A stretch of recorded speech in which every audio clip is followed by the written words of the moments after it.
Thank you, Soul Food. It is the first Wednesday night of September 2015. I'm Rick Levine, and we're here to talk about astrology and tonight some other very exciting things.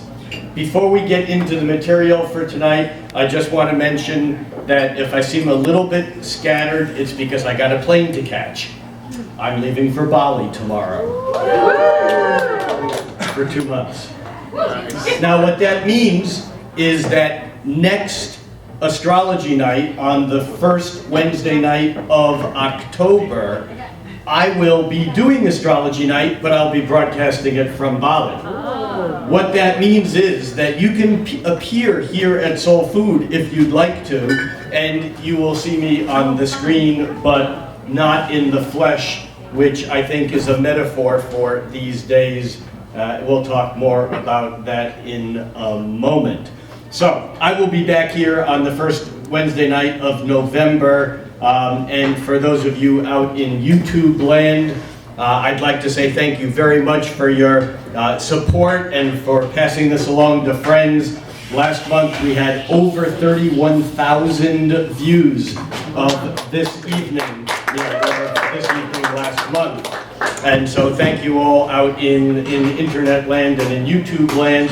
And for you, it will be posted as normal, except we will broadcast and we'll have some special things cooking next month when we do this from Bali.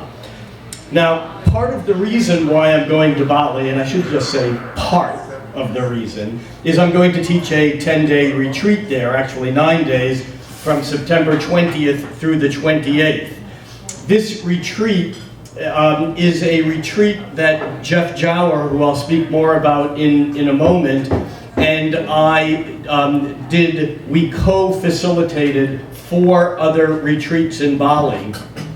And this retreat is being done as a celebration for Jeff and Jeff's work, and there will be a priest from the village of Penisthanan, which is the little village where Jeff and I taught outside of Ubud, which is the cultural capital of Bali. A priest will be doing a special Balinese ritual ceremony for Jeff as part of the retreat. And so it definitely will have Jeff all over it. And in light of that, I have one other thing that I'd like to share before I get into the actual astrology material. Now, some of you who have only been coming recently may not know that Jeff Jower and I co-authored 8 annual books for Barnes & Noble together.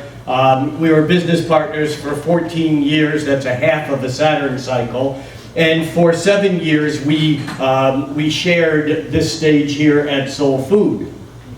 Jeff passed from this plane into some other space-time dimension in February of this year. He is always here and with us, and certainly with me. But you may remember that last month, we did astrology night a week early. We didn't do it the first Wednesday night of the month. We did it the last Wednesday night of July for August. And the reason was that I was giving a lecture at Lilydale, which is a community, a hamlet in western New York that was incorporated in 1871, and it's the home of the Lilydale Assembly, which is a spiritualist church. And since 1871, they've been doing services on a regular basis that are open to the public, where messages, they call it messenger service, messages are delivered from disincarnate beings to people present. Their church service consists of readers in the front of the room going, there's someone near you who is, and then it's very accurate, very detailed oriented. There was a PBS special a number of years ago about Lilydale entitled, "Nobody Dies at Lilydale." Well, it was my second time there, and again, it was quite an experience, but part of the experience was the person who hosted me, who hosts the astrology lectures there, had me see this man named Joseph Scheel, who is one of the I don't know, 60 or 70 registered and certified Lilydale mediums who take their work very seriously. Now, the reason why I'm giving this introduction is I had a session with him that lasted an hour. He knew nothing about me. He knew nothing about Jeff. I have an excerpt that I've edited down from that hour that's about 6 minutes that I want to share with you, because many of you both here and on the internet either knew of Jeff's work or knew him personally, and I'll let the evidence speak for itself. It was quite extraordinary, but if anyone doubts that Jeff is still floating around and hanging out with us, I hope this may at least alter your thinking. I want to say that there are 2 places on the recording where I actually say something, and I'll point out, because it's hard to tell my voice from his voice at times, but I'll point out, in other words, there was no leading the witness, so to speak. What you're hearing him say, he was picking up without knowing me or the fact that I had a business partner that I was very close to who passed away, or even when that he did. He didn't even know what I did. I mean, he did not know anything about me personally. All right, I'm going to just play it, and I might stop it in the middle and interject a couple of comments. But this man, Joseph Scheel, and you can find more about him, and he does phone work, I understand, is josephscheel.com, and he was quite an extraordinary guy. All right, so here we go. There's definitely an apology for being gone, but I'm not gone. You know, it's like there's no pain, there's no real need to say sorry, you know, but I really feel like this isn't something somebody did to themselves. I don't feel the ache or the ooze of that. There's a man here that I feel is extremely capable, able to put things together in his mind very, very quickly, able to kind of collectively put things together, organize in a way that I won't say beautiful. There's a sense that he is tough in a way too. I want to say he's stubborn. You can't kind of move him off his mark. You know, he was a Taurus, maybe? Fight to the end. He's going to be, even if he's wrong, he's right. You know, and he's not going to give up for all that's in China. And I feel protective of you, but by the same token, you know, I'm judging everything.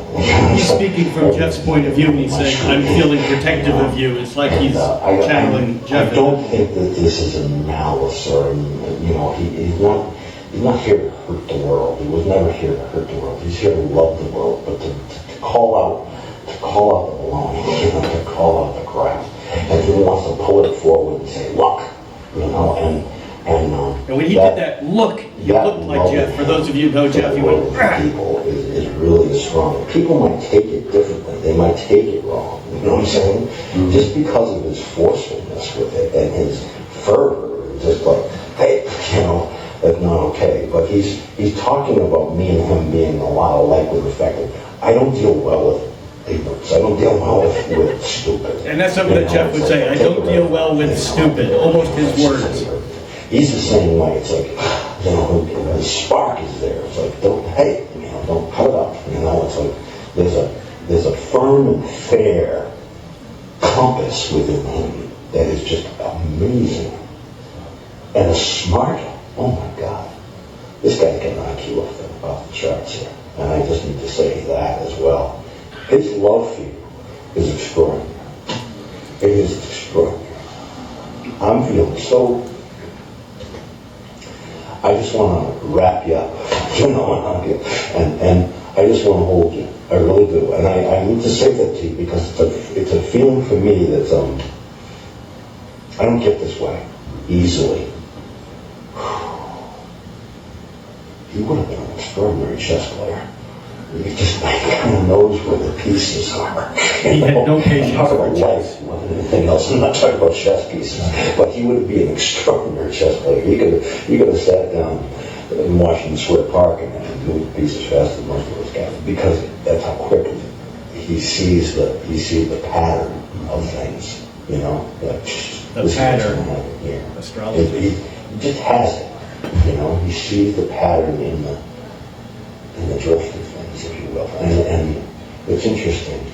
There's an artistic mind, there's a practical mind, there's a genius mind, there's a music mind here. It's almost like I want to say, knowing the numbers, knowing the music, knowing the rhythms of life, and knowing the rhythms of life. Really important. He's talking about you now. He wants to, it's almost like he wants me to get off of him and on you, and just so you know that, okay? It's like, I want to talk about it. I keep getting J's over and over again in my head. I keep getting J's over again my phone in my head. just got to John, so he's using it to pull me to J's or ding or J's, something like that. So I just need to kind of mention it. Okay? Not J, but J's. And I said there, JJ, not his name, I just said JJ. Very clever. Very good for him. And I got to tell you, the closeness I feel is just incredible. That does not stop, he says. Understand that. He wants joy for you. These are his words. Gentleness, be kind to you. Let yourself off the hook. You know, it's like, he's saying, gentleness means, you know, kind of being your own dad and your own mom instead of being, you know, instead of being the judge and jury, you know, of you. Be kinder, you know. If you miss the left-hand turn, you're not a jerk. Look at the next one come around. You know, it's like, give yourself a break right now. That was deep courage. Courage means moving in a direction of purpose, even though it's scary. Joy and resolve came as one thing here. That seems to be the big thing he wants to let you know you're not alone. He's only a thought away. And I think that he can come in. I think this person's already been in your dreams. He has. And, you know, and you've already had some contact that wants to get a better communication, if you will. I also feel like he's showed you himself, and please don't go Hollywood on me, but just like, you know, the cobwebbish, you know, it's like, that kind of thing, you know. It's just call him up by name when that happens. Just say, JJ, you know, what are you doing? You know, and you're going to get the chills. That's a hug. That's a huge hug. He definitely is dominating the reading, I got to say. And this, I mean, when you want to talk, there's other people there. There's other people wanting to come in and talk, but he won't let them. Yeah, okay. Why am I getting, where's the French connection? Where's the French? Now, those of you who know Jeff know that he lived in France. His wife is French. His first daughter was born in France. Hearing French and him, you know, it's like, I'm hearing French, some of the he things said. that he's enjoying even now. Okay, just so you know. But has he not been gone that long? Correct. Has he not been gone that long? I said correct. He's a little, still learning how to use me to put himself here. So I'm feeling like these several different tries instead of just going, you know, several different tries to get my attention, which is confusing me, but it's okay because brilliant nonetheless. I got to say, if he's just gone a short time, brilliant. Yeah. Okay. Good word. So. It went on, but that gives you a little bit of a sense of that. And at one point in time, he said he wants you to know that even though he's not here, the exact words, that he's still on the same page as you. And I laughed. And Joseph said, "Why are you laughing?" I said, "Well, we wrote 8 books together. We spent a lot of time on the same page." You know, it was things like that. So it was very, very interesting, and I hope that wasn't too much, but that's Jeff's presence. All right. Thank you. Which brings me back around to what I said earlier about the veil is thin or thinning between the physical and the metaphysical. I think that this month, September 2015, is an extraordinary month that gives us opportunities to see either through the veil that separates our lives here on Earth and other realms, be they alternate dimension, non-physical realms, parallel universes, however you, heaven and hell, however you want to frame it. But I think that we have opportunities this month to actually see through that veil, and partly because we have a lot of opportunity for change this month. And I hear some of you going, or groaning, oh, come on, change? I mean, it's been change since perhaps 2010. Okay, maybe since 1957, I don't know. But the fact of the matter is that with the Uranus-Pluto square that has been in play from, let's say, 2010 through 2015, exact on and off 2012 through 2015, that's still there. But we're getting a different kind of change now. That's more of a change of manifesting the deeper transitions, the deeper metamorphoses that have occurred, and manifesting them in our lives.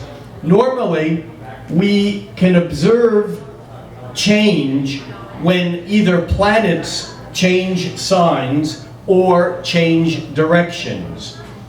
Many of you know that at the beginning of September, we're at the tail end of Venus's retrograde. Venus turns retrograde for 40 days every other year, roughly. And Venus has been retrograde through August, and it turns direct on September 6th. September 6th, Venus turns direct in Leo. We'll have more to say about that in a few moments. But I'm setting the stage for the overall flow for the month, because as Venus, which has been apparently, I say apparently, it looks like it's been moving backwards from Earth's point of view, as Venus stops in her backward tracks, she begins to move forward. But meanwhile, Mercury already is traveling over territory that it will travel back over when it turns retrograde on September 17th. So September 17th becomes a big day for a few reasons. One of them is that's the day that Mercury turns retrograde. Now you can think of a planet turning retrograde, even though it doesn't really change directions in its motion. It looks like it's traveling along like a car at 30, 40, 50 miles an hour, slams on its brake and begins moving backwards. If the car is going fast enough, you know when it stopped and started, when you stopped and started moving backwards. If you're crawling along at only inches per year, you might not even know the stop and the moving backwards. You might not notice it. So the theory is that the faster moving planets are more noticeable in their retrograde changes, when they change from direct to retrograde or retrograde to direct. And Mercury is the fastest moving of the planets that goes retrograde, and it turns retrograde 3 times a year for about 3 weeks each time. But before it does, just like a pendulum going backward and forward, the pendulum has to slow down, and then it stops, and then it starts again, but it's moving very slowly, and it moves fastest through the middle part of its phase before it slows down and stops again. So these planets have this backward and forward movement, which is where the word planet, planeta, from the Greek word wanderer, the Greeks looked up and they saw these things that were unlike the other stars because they seemed to wander, and they didn't just move around in circles. They moved forward and then backward and then forward and backward. And this retrograde forward, direct, retrograde, direct motion really creates a bit of a rhythm. So one of the key things for September is that Venus turns direct. Our love life, our sense of aesthetics, money problems that we've had, issues that have been holding back in the realms of Venus begin to loosen up after September 6th. But at the same time, the whole mental, intellectual communication thing is slowing down. And so it's like standing in the ocean when the tide's going out, a big wave comes in and almost knocks you out off this way. Meanwhile, the undertow is pulling. It's not just one rhythm. There's rhythms within rhythms within rhythms. And so this Mercury retrograde, Mercury turns retrograde on the 17th, and it doesn't go direct until October. And by contract, I'm not allowed to talk about October events in September because this is I'm only kidding. On September 17th, the other thing that's very key that happens is that Saturn changes signs. Saturn moves into Sagittarius. So mark September 17th on your calendars. The 14th, 15th, 16th, 17th, 18th, 19th, that period of time is going to be a very big period of time. We'll talk more about Saturn in a few minutes.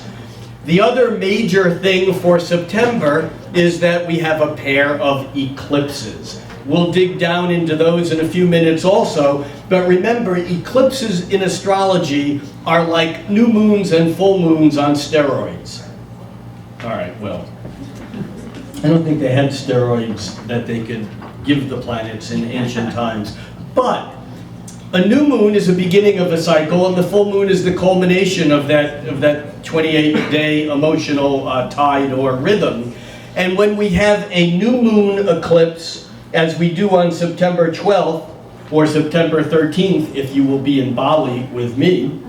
When we have a new moon eclipse, it's a break in the old energy and a beginning of a new cycle.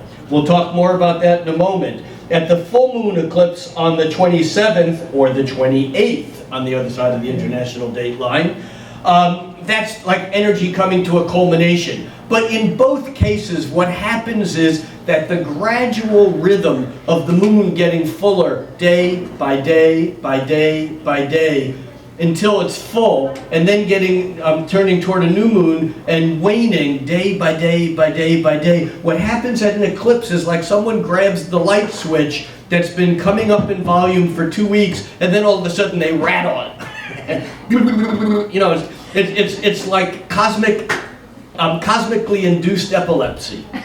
Now, I don't mean that anyone is in danger of having an epileptic seizure during an eclipse, but consciousness-wise, it's like that. It's like the rhythm is broken, and it allows for stuff to come through. And for those of you who know a bit about astrology, I always feel that eclipses are Uranian in their manifestation, because the planet Uranus is like electricity, it's like current, it's like the cycle is broken, like the light switch is flipped on and off and on and off.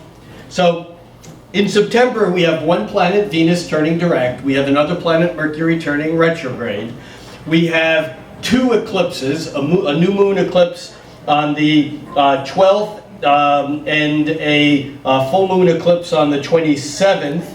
And we also, of course, have Saturn changing signs on the 17th, and we also have an equinox. Now, the equinoxes are those 2 points during the year when wherever you are on the planet, there is 12 hours of light and 12 hours of dark. These are the points at which the zodiac in modern Western astrology is set or reset, because Aries has nothing to do with the stars up there for us modern astrologers. Aries is the 0 degree Aries point is the first moment of spring. It is the vernal equinox. And 0 degrees of Libra, or the first moment of the sun moving into the sign of Libra, is set every year at the autumnal equinox. Equinoxes happen twice a year and represent 2 of the most important 4 dates that mark the beginning of the seasons. The vernal equinox is the first moment of Aries, the beginning of spring. The summer solstice, the beginning of Cancer. The autumnal equinox, the beginning of Libra. And the winter solstice, the beginning of Capricorn. These 4 points begin the seasons. There are 4 seasons in a year. We astrologers divide the year up into 4. Actually, we divide it in half and then in half again. It's the natural and easy way to measure things. So equinoxes are always significant, and many astrologers look at the chart for the solstices and the equinox to get a sense of what's coming up for that entire season. Let's back up and look at some charts, or look at the charts of what's going on. And here we have a chart for tonight. Actually, this is for this afternoon, Wednesday, September 2nd. And just as a quick review for those of you who are astrological neophytes, the planets, the sun and the moon, and all the various planets are marked with their degrees and signs.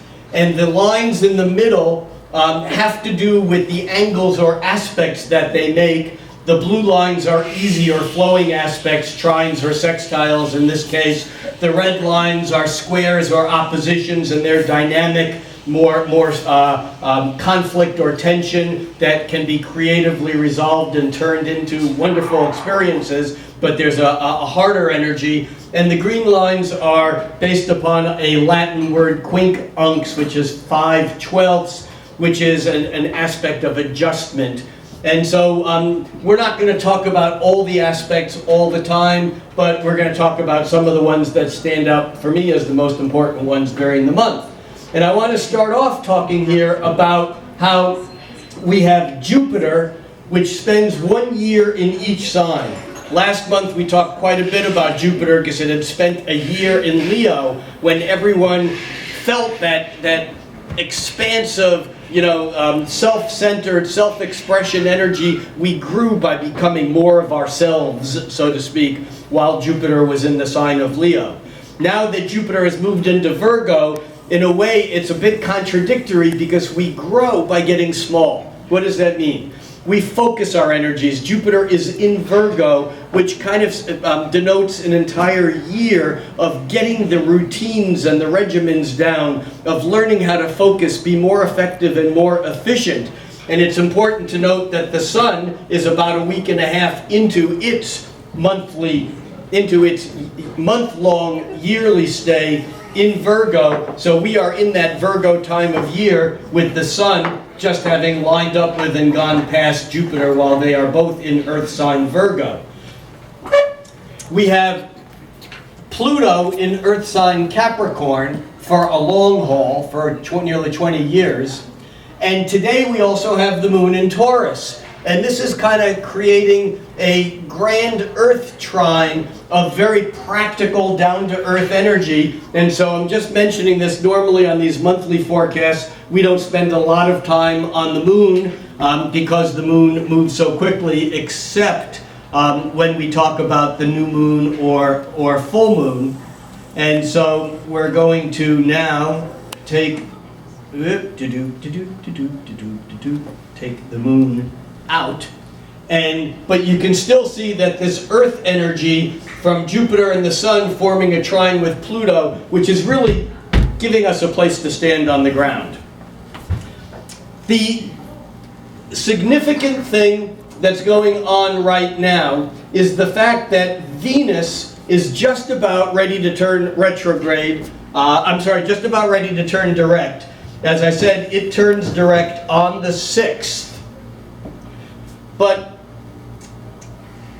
what's happened is that Mars normally moves slower than Venus. But because Venus has been retrograde, Venus over these last days has backed into Mars, and the two of them aligned. Mars is moving faster, and I'm going to run this ahead a few days just so you can see this.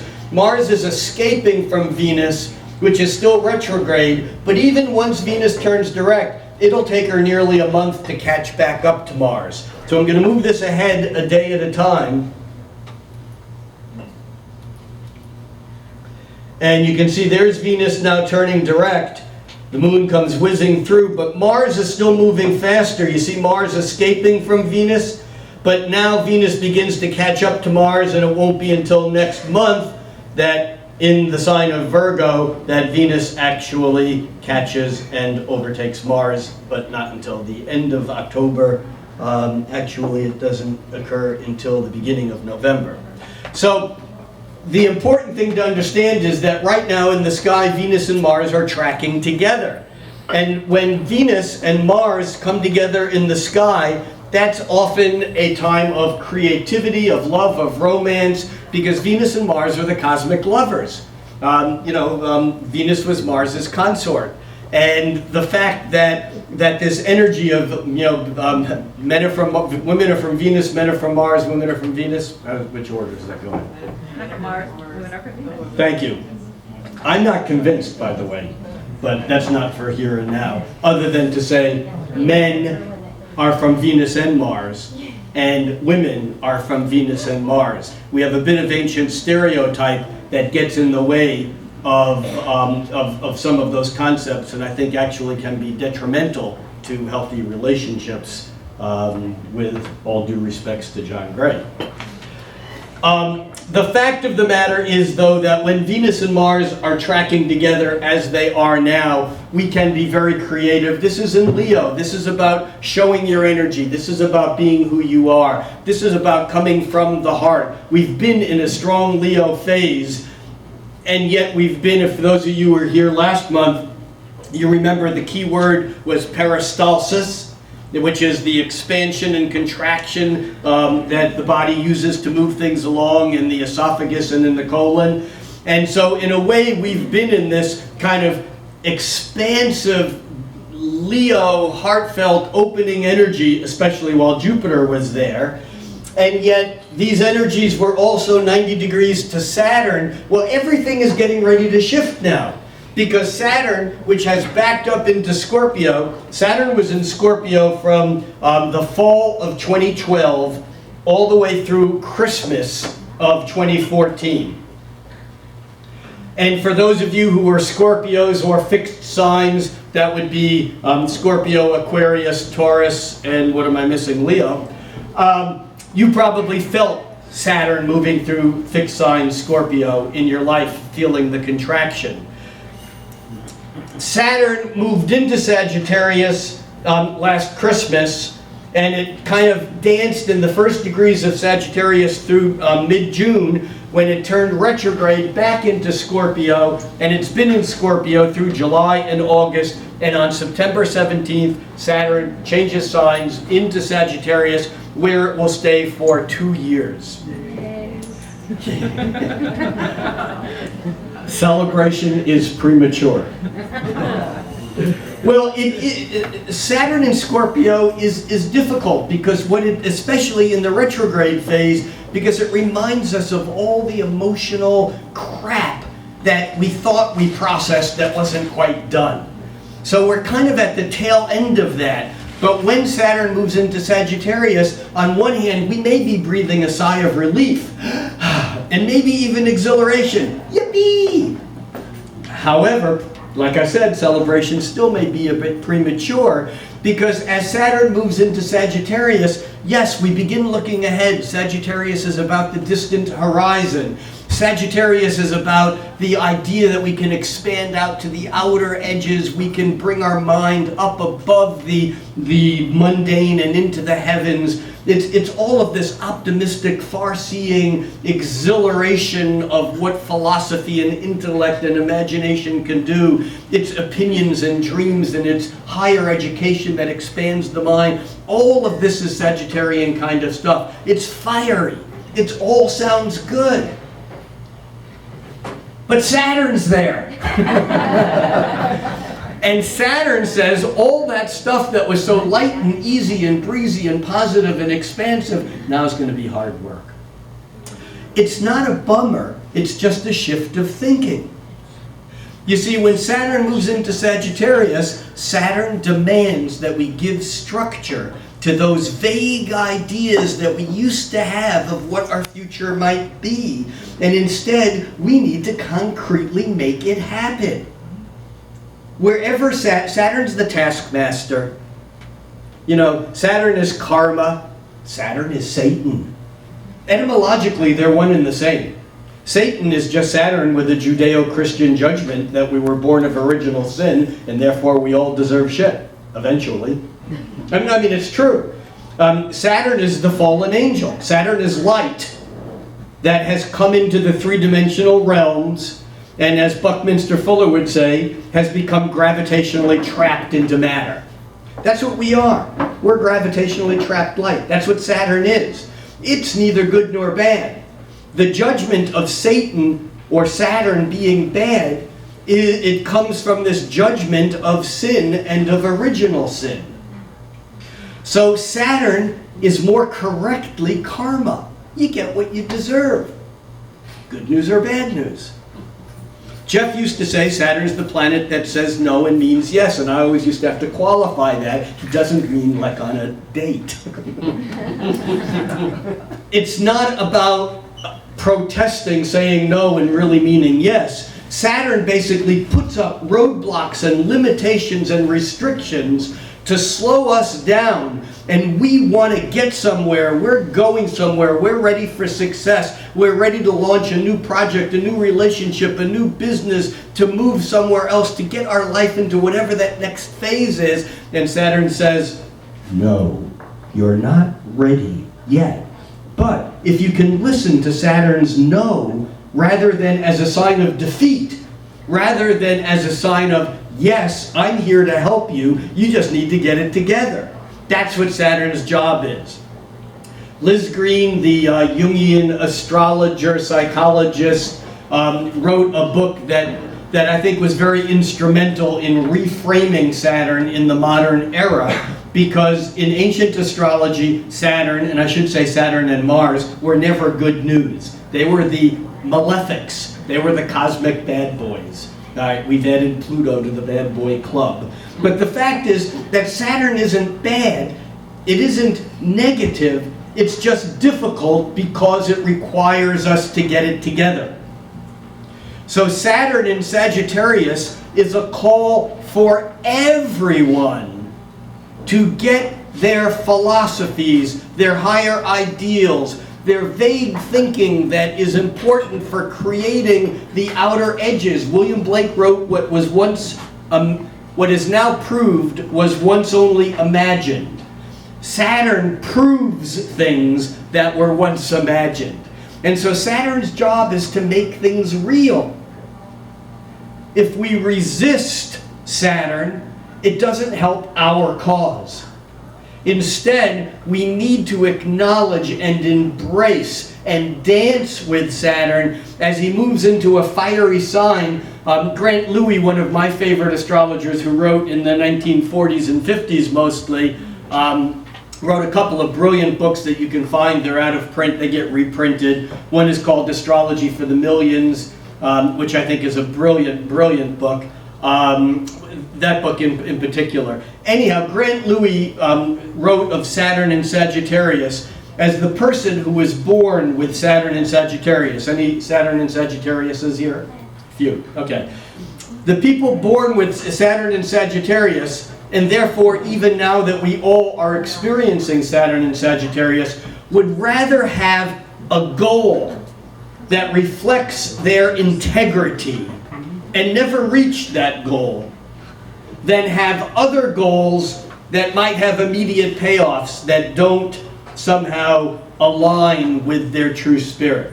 You see, Sagittarius has this characteristic of radical honesty.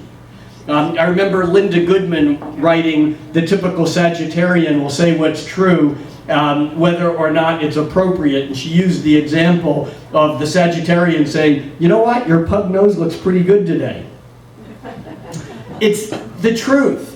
And Saturn in Sagittarius reminds us of these truths that if we acknowledge, we can work with and improve ourselves as long as we maintain our integrity. So Saturn's going to be in Sagittarius for a while, and very importantly, it's going to make some interesting angles as it moves through Sagittarius, because as it moves through Sagittarius, I'm just bouncing this ahead a little bit, as it moves through Sagittarius over the next year or so, it's going to harmonize and make a trine with Uranus and Aries, and that's going to be very important. We'll be talking about that next year as to how it's going to take some of the exciting changes and some of the difficult things that we've been dealing with on a cultural, social basis, and actually perhaps bring those into a more grounded position. All right, September 8th. Okay, on September 8th, we got to back up here. September 8th, Saturn, where did we go here? On September 8th, no, we're looking at Mars. So we have this Mars and Venus, remember, in Leo, and we have Uranus in Leo, Uranus in fire sign Aries, fire sign Leo, and on September 8th, Mars makes a harmonious trine with Uranus. This is good news because Mars is feisty and it's assertive, it's direct energy. In Leo, it's coming from the heart, harmonizing with Uranus. This is your chance to do the things that you didn't think you could do last week or last month and make them happen. This is a time where Mars's energy is expressed with the eclectic, fiery lightning, the suddenness of Uranus that allows us to break out of the boundaries. On September 9th, we have Mercury slowing down but still moving direct, forming a hard square with Pluto. This perhaps is a day of some difficult stuff to deal with. We may find ourselves either in an argument that in some ways has a deeper issue of a power struggle underneath it. Because Mercury will retrograde, it will make the same square again on September 24th when planets retrograde over important aspects with slower moving outer planets. They often set up events that normally would just come and go in a day, but instead linger. Pay attention to what's going on during this time around the 9th and 10th when Mercury is squaring Pluto, because those same issues may be back upon you when Mercury is retrograding toward the end of September on the 24th, and then again when Mercury does that third and final square in October. Okay, now we get to the first of two eclipses. The first eclipse that we have, and let me get this timed a little bit closer here, is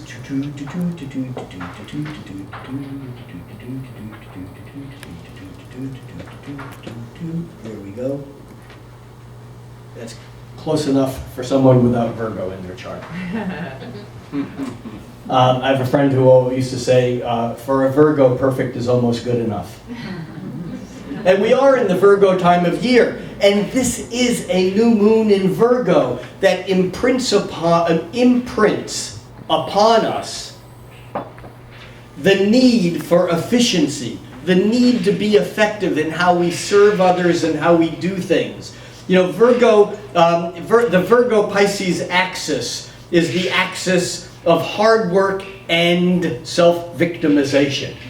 If we work too hard for someone else without taking care of our own needs, we actually can become a victim or become a martyr for our own cause, which is the Pisces side of the Virgo-Pisces axis. So the new moon eclipse in Virgo, the significant thing about this is that it's quincunx, that's that aspect of adjustment to Uranus. So there's something here about how we need to and yet can't find a way to balance everything that we should do, Virgo, the work, the routine, the habits, the daily health regimens, the physical exercise, all those regular patterns that we have in Virgo.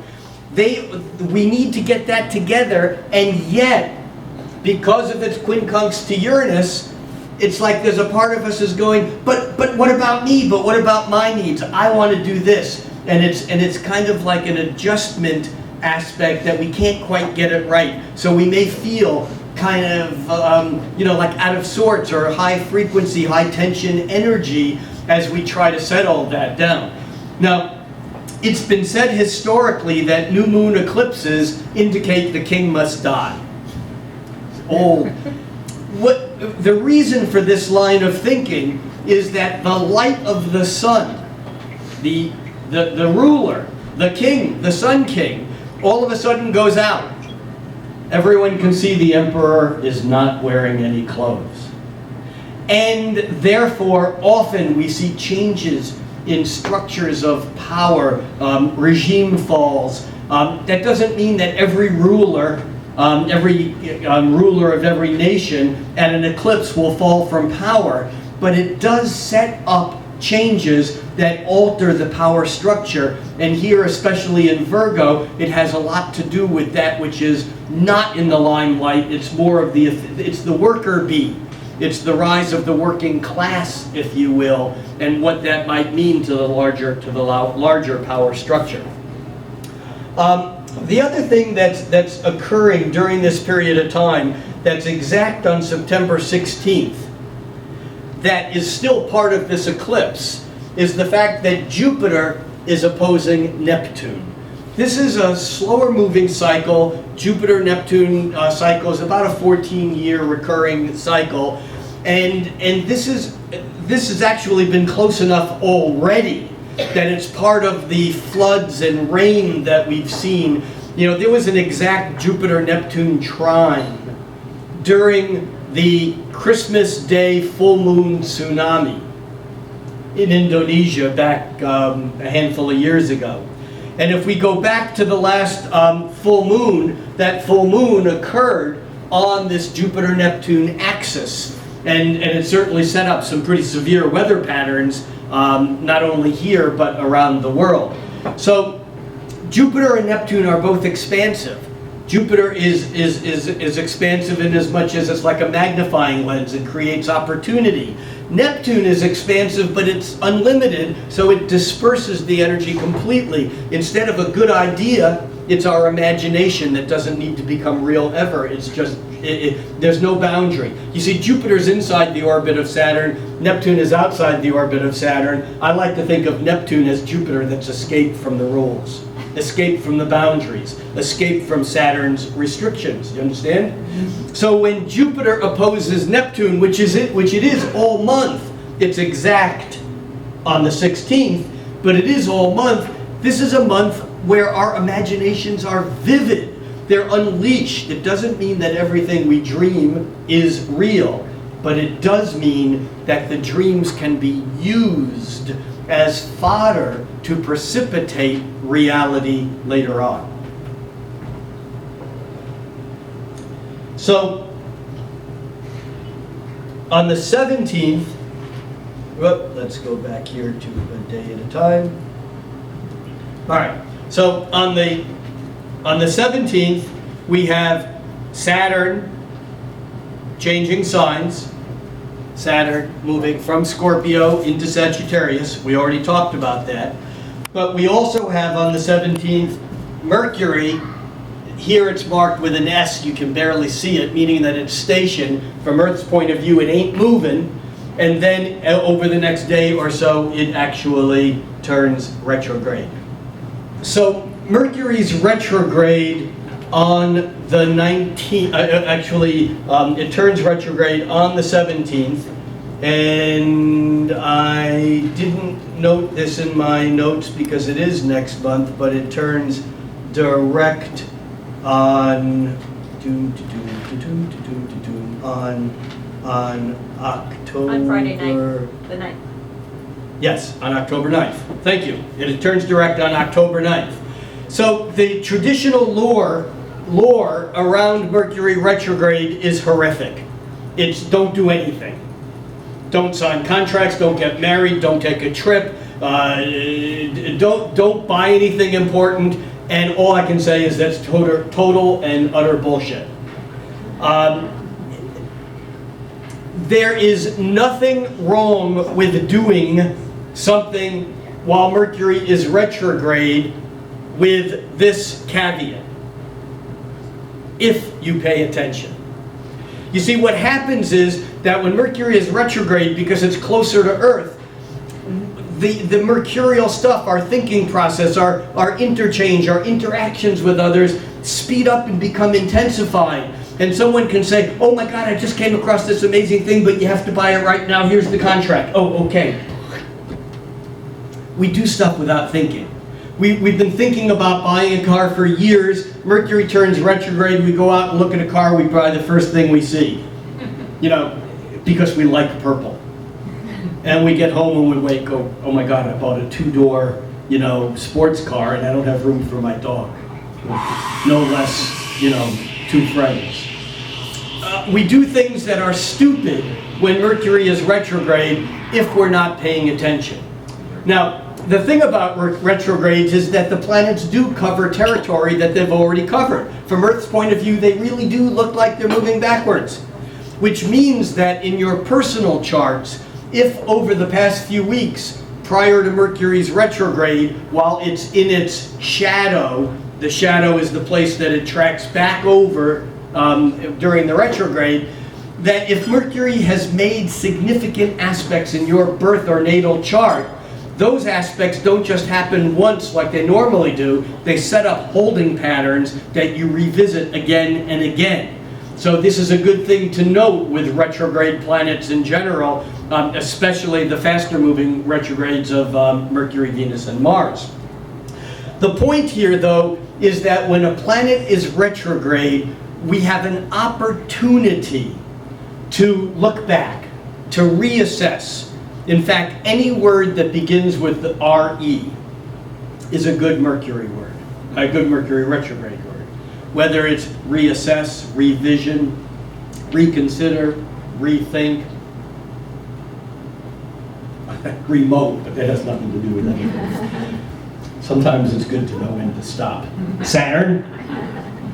All right, so when Mercury is retrograde, the idea here is to look back and to reassess what we've done and where we've been. Often the frustration of a Mercury retrograde is that we've been working on something in our life and we're really gaining ground, and Mercury turns retrograde and everything seems to fall apart. We seem not to be able to, the meeting doesn't happen. The person who said that they would get back to us, you know, with a final draft of what we needed to submit to get our business license doesn't come through. Whatever it is, things just seem to untangle. The worst thing you can do during a Mercury retrograde is to panic and to push, because that's when Mercury the trickster, mischievous Mercury, does his greatest mischief when we're panicky and rushing forward without thinking things through. Instead, take a deep breath, remind yourself Mercury is retrograde. Even though I thought my life depended upon me having this meeting on Thursday, apparently it's not going to happen now. It'll happen when it's supposed to happen. I'll work with the energy, because if I panic, Mercury will bite me in the butt. Mercury retrograde through the rest of the month. Saturn's already into Sagittarius. All right, on September 22nd, remember Venus is now turned direct. And Venus now is on September 22nd, Venus is now moving through the spot where Mars was when it was trying to Uranus. That I said this was a really cool day to do things that you hadn't thought about, or that you'd been thinking about and you couldn't do or were afraid to do. Well, now Venus trining Uranus, this is a day to love outside the box. This is a day to appreciate those things in your life that you would never let yourself appreciate. Whether you act on it or not is not the issue. The issue is about Venus, the planet of nice things, of aesthetic perfection, of beauty, of love, of money, harmonizing with wild and crazy Uranus. Don't be hard on yourself if you're not fitting into the mold that you think you're supposed to. Then, the following day, on the 23rd, the sun moves from Virgo into Libra, and this is the autumnal equinox. This is the season starting of autumn, and now we begin a new phase, at least in the northern hemisphere. I'm only saying that because I'm going to be in the southern hemisphere, albeit not very far south of the equator. Bali is 8 degrees south of the equator. And seasons there, I mean, the sun rises and sets every day at 6 a.m. and 6 p.m. year-round, pretty much. So, the autumnal equinox, though, represents the beginning of that time of year where the energy begins to draw in. Remember, there's the Tai Chi Chuan, the yin-yang, the outward moving and inward drawing energies. And from Aries to Libra, although they're cycles within cycles within cycles, from Aries to Libra, the energy is moving outward. Seeds, Aries planted, grow to fruition, and in Virgo, and by Libra, that delicate balance where it's that perfect Indian summer day where the colors are beautiful and everything is perfectly hung in the balance, meaning that the energies of 6 months which have been pushing outward have not really started to pull inward yet, but they're no longer pushing outward, and so it's perfect Libra. Perfect balance between the primal outward flow and inward flow. And Libra represents the beginning of that 6 months of drawing inward that then results in the spring equinox the following year, where the energy starts its new thrust outward. So this is a larger rhythm that we all live in. The other thing that occurs this month, also on September 23rd, that same day as the sun moves into Libra, because Saturn has just moved into Sagittarius, we get this harmonious, supportive sextile between the sun and Saturn that makes this equinox a really sweet one, I think. This is a great day to put into motion those things that you want to set patterns on to last you through the entire season. Then on the 24th, Mars changes signs. Mars, which has been in Leo, moves into Virgo, and it eventually catches up with Jupiter. It doesn't do that until next month, until October, but we feel it right away because it's in the vicinity. Again, this is about the hard work that we need to do in order to get to what we want. Mars in Virgo is efficient. Mars doesn't like being in Virgo all that much because it doesn't get to run around and start fires. Instead, it has to work on the fire that's been started. So as we move out of the Virgo sun sign period, we're still getting this thrust from Mars for the rest of the month and on through October of really having to do the hard work. The thing about Virgo is, in the words of that great Swami, and I don't know who the Swami was, and actually I don't even know if there was a Swami, but I always like attributing it to the great Swami. Inch by inch, it's a cinch. Yard by yard, it's hard. This is Mars in Virgo. As long as you take it a bite at a time, a step at a time, the longest journey is possible. If you don't focus on the long journey, you focus on the work at hand. And that brings us then to the frustration that develops on the 25th, as Mars, having moved into Virgo, makes a square with Saturn. Remember, the sun moving into Libra supported Saturn. Now Mars moves into Virgo, and Mars says, gas! And that's not like body gas. It's like gasoline, fuel. Mars says, burn it. Mars says, stomp on the accelerator. And Saturn says, not on your life. I'm hitting the brake. You want to talk about more of the peristalsis that we talked about last month? Well, this is like an immediate bodily, oh my God, yes, no, do it, don't do it, I gotta do it, I can't do it, I want to do it, I shouldn't do it, I'm not going to do it, I should have done it. Crazy making? When Mars squares Saturn, we can feel frustrated because it's hard to get the rhythm. It's hard to get the rhythm because we feel like we should be going faster than we're going until we go faster, and then we feel like we should be going slower than we're going. We feel like no matter what speed we're moving at, it's not quite right. And yet, just understanding that allows us to be freer to express both sides of the equation, both the hot Mars and the cold Saturn, because working the gas and the brake together, even though they may not be working together easily, just being aware of that, we have a few days here where we can really make ourselves crazy if we think we need to get it right, because we won't be able to. We move onward, and a couple of days later we reach the full moon, and this full moon on September 27th, the time of the actual full moon eclipse, and this is a total eclipse, occurs at 7:50 p.m. here in Seattle, and that would be 7, 8, 9, 10 a.m. on the 28th for me in Bali. But This means that it will be visible because it'll be dark here in Seattle nearly 8 p.m. And so if you can get to a spot, if there are no clouds, good luck with that one. And the moon will be rising in the east, and it will rise partly eclipsed, and it will be a full eclipse by 7:50 p.m. Now, the full moon eclipse often brings something back from the past to break from the past. There's often something that we let go of that is tied to our emotions, tied to the past. This full moon is at 4 degrees of Aries. Aries is about spontaneity. Aries about the moment. Aries is the just do it sign. And Aries, the Aries moon is balanced against the Libra sun that's saying it's not just about you. It's not just about what you can do or what you think you need to do or want to do.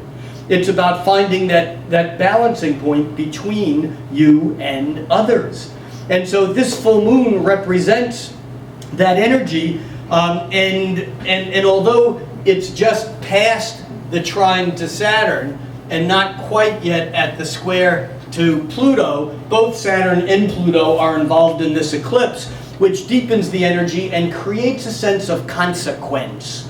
That what we do has consequences, which is really important and useful and good if we do really important and useful and good things. However, because the moon then reaches the square to Pluto, we can run into problems that are emotional confrontation or problems in a relationship that brings up stuff from the past that needs to be processed. At any rate, both the eclipses, the new moon eclipse and the full moon eclipse, are important turning points. And understand that in astrology, eclipses normally come in pairs. Sometimes there's 3. Twice a year there's a pair of eclipses. Occasionally there's a third one. They occur when the nodal axis is close to the full moon or the new moon. Here we have the north node and the south node just 3 degrees away. So that's the nodes are the point at which the Earth's orbit around the sun intersects with the moon's orbit around the Earth. And so when the full moon or the new moon are lined up with that plane, that's what makes an eclipse happen. And this one is so close, it's a total eclipse. The important thing to understand is that in ancient astrology, eclipses were huge. Now, I know modern astrologers who feel the same. My observation is that eclipses are important, but they tend to be, I'm going to say this, and watch lightning will strike on me that day. I think eclipses are overrated in their importance unless they're hitting a point exactly in your chart. That doesn't mean that they're not important. They are. But we have a new moon and a full moon every month, and as I said earlier, eclipses are like new moons and full moons on steroids. They're like hyped up. The energy is raised by an order of magnitude or more. So whatever it is we might experience has longer ramifications and consequences. And I should say this too, that my compatriots who have spent a lot more time studying eclipses than I have, all agree that for whatever reason and however the mechanics of this works, that eclipses set up a point in space, in your chart, that actually is significant by when other planets move over it for as long as 6 months prior and 6 months after the eclipse. So that the eclipse itself doesn't always make shit happen on the day of the eclipse. It just sensitizes areas months in advance, and sometimes they stay sensitive months after, that actually allow things to happen. So looking at where early Aries or late Virgo, Pisces, those axes fall in your chart, that can help you understand in what areas of your life these eclipses may release energy or turn things upside down and backwards. So, we are stepping into new ground.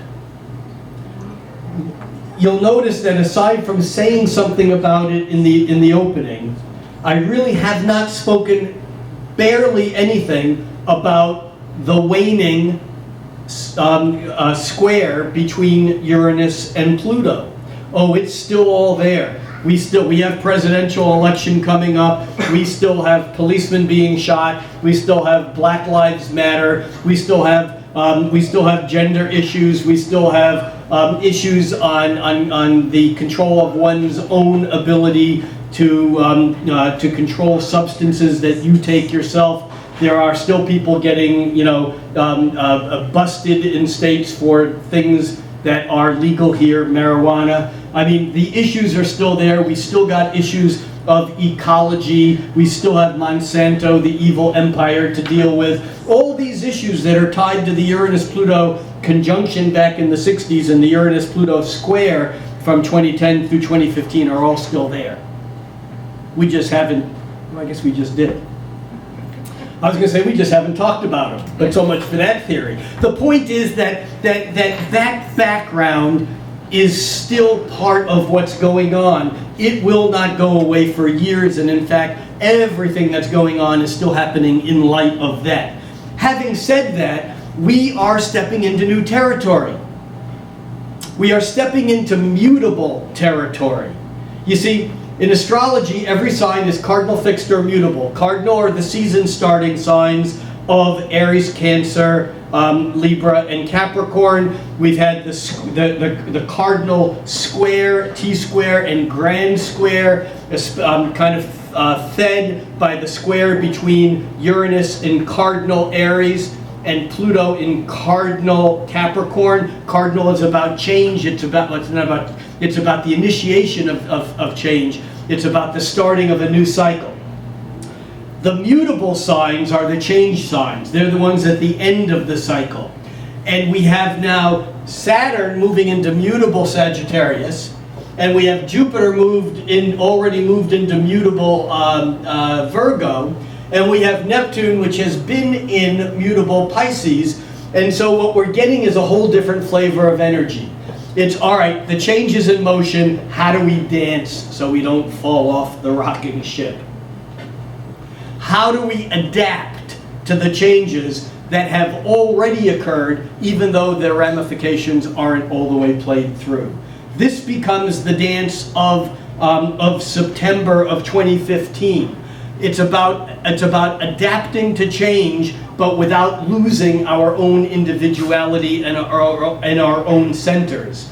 And so with the retrograde direct of Venus and of Mercury, with Saturn changing signs, with 2 eclipses, and with the dreams of the Jupiter opposition to Neptune, I think that we are standing at the edge of a new ocean, and it'll be really interesting to see where we sail.